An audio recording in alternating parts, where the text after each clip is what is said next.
Hello, ako nga pala si Versi guys. Ngayon, panibagong tutorial. Na-miss ko to. Tagal natin nakapag-tutorial. Tutorial natin ngayon. Franco.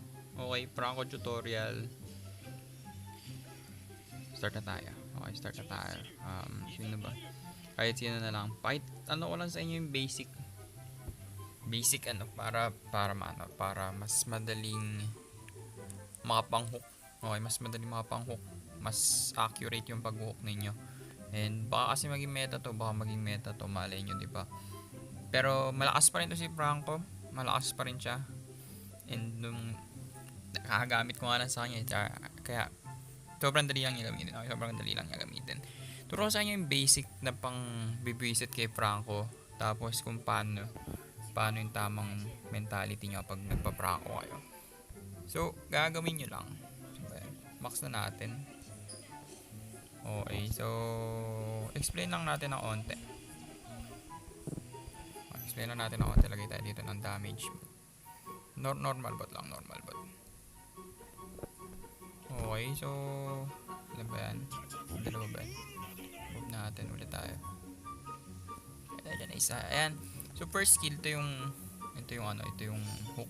Okay, yan yung hook. Yung second skill naman niya is may slow effect. Okay, may slow effect yan. Ayan o. Yung dadaganan niya. And then yung ulti niya is babatukan niya sa ulo. So ganun lang kadali yun. Yung aggressive na to ha. Pero ito na. So guys, ganito lang yan. So of course, dapat pag naglalakad kayo, tapos Franco user kayo, matik nagdediretso na dapat kayo dito. O yung first skill nyo, naka-aim na kaagad habang naglalakad kayo. And then aim nyo lang. Ayun, no, napakadali na pa niya gamitin, no? Pero hindi siya gaya ni Minsitar. Si Minsitar kasi naka-neglect dun sa minion wave, or hindi niya na-hook yung mga minion. So mas mabagal, pero kahit pa paano yung difficulty, di ba? Ayan, no, pagkatapat mo na, sobrang dali na yan. Imposible mo na talagang hindi tamaan yan. Pero ito na nga, positioning natin early game. Na early game, 1-3-1 rotation. Pwede to eh, mabisit ka lang dito. Kunin mo lang to. Kasi gagawin niya magki-clear eh. So kunin mo lang yung blue buff. Nila. No, lalo na syempre, no. Lalo na sobrang yung iba hindi nagbo-bush. Yun yung pinaka-delegates nila pag di sila nag-bush dito. So talagang easy nakaw lang to. So ang gagawin talaga dapat dito is back out dito sa gilid. So para ma-counter out yung ganitong klase ng play, back out dito sa gilid, no.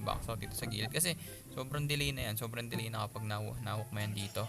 Kasi magre-reset yan eh, timingan mo lang na low health, yung talagang ma-one hit na lang, tapos kunin mo, sobrang lakas mong buwisit nun. So ayun, early game delay na kagad yun. Pagka-clear nyo ng minion wave, ikaw wag kang magpapakita, dito ka na kaagad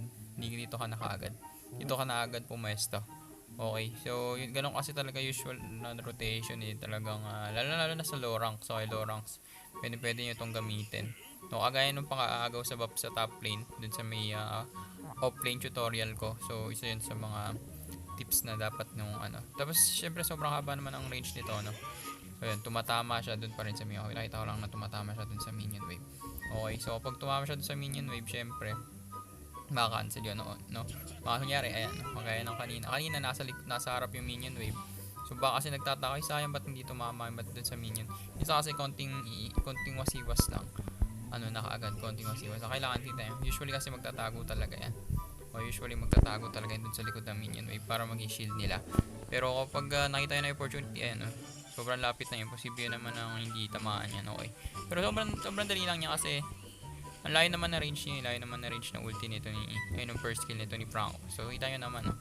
So imagine yung gano'ng kalayo. So from this distance to dun, so sobrang layo naman yan. So pa rin, maging successful pa rin kayo sa pag-hook. So single target lang siya, but still very useful.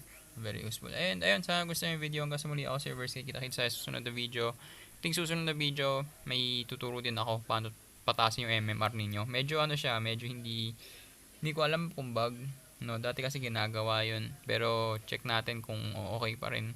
And ayun, tuturo ko sa inyo yun. Pero I think hindi ko siya tuturo ko, pero hindi ko i-recommend, okay. Baga content purposes lang. Pero yun nga, hanggang sa muli, ako si Versi. Like, comment, and subscribe. Booyah.